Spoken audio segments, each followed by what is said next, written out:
YouTube, whatever, what's up? Kasama kayo lahat dyan. Talagang hindi nakapag-vlog ha, in fairness. Na-busy kasi. Masabi ko lang pala, tukol kay Maymay. Nakita ko na siya sa Lalo na Sangre, and ang ganda ng role niya ha, ang laki ng binigay sa kanyang role. Biruin nyo, kapatid siya ni Daniel Padilla doon. Pangalan niya doon, Apple. Bagay na bagay sa kanya yung role niya, yung makulit, yung pabebe. Kasi ang galing niya doon. Tapos auntie niya pa si Najel Dibilin. Diba? Ang gandang casting noon. Kaya sobrang nakakatuwa lang, sobrang nakakaproud talaga si Maymay. Tapos meron pa siyang album na Toinks. Tapos nag-album launch na nga siya. And yun, naging successful naman yun. Kasi sinurprise pa yata siya ng message ni Enrique Hill. So yun lang ang mga ganap ngayon kay Maymay. Tapos si Edward, ewan ko kung anong magiging role ni Edward sa Lalo na Sangre. Pero for sure, malapit na rin ipakita yung kung anong role man ni Edward doon. At kaya abangan natin yun.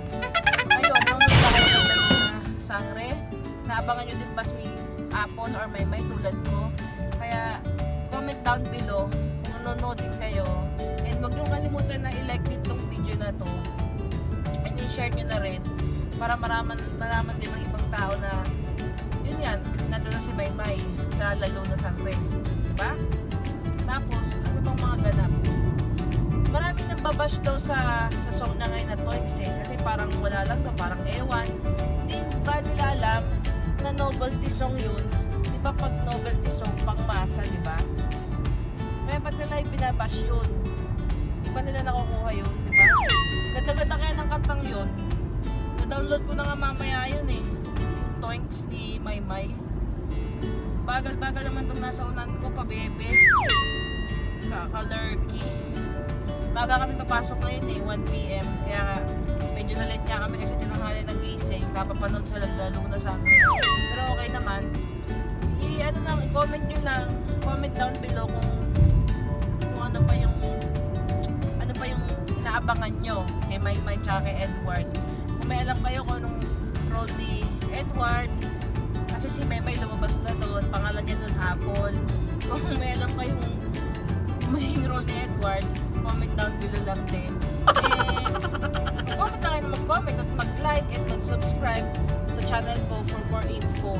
Marami pa akong papakita, marami pa akong reaction na gagawin, marami pa akong ipapalabas para sa inyo. Para sa inyo lang yun. So, tapusin ko na to in 3, 2, 1. 2 hours later. Janet, durian ka ba? Durian! Durian siya. Ito oh. Yan, durian candy. Hindi pa to expired. Sa ano pa? Sa June 4, 2017. Ang date na ngayon. July na ba? June 15, wala pang 3 weeks. Pwede pa. Net, durian ka ba? Kasi ang mattress mo expired na rin. Joke lang. Kasi yung mukha ni Janet eh. Parang durian. Maraming open pores.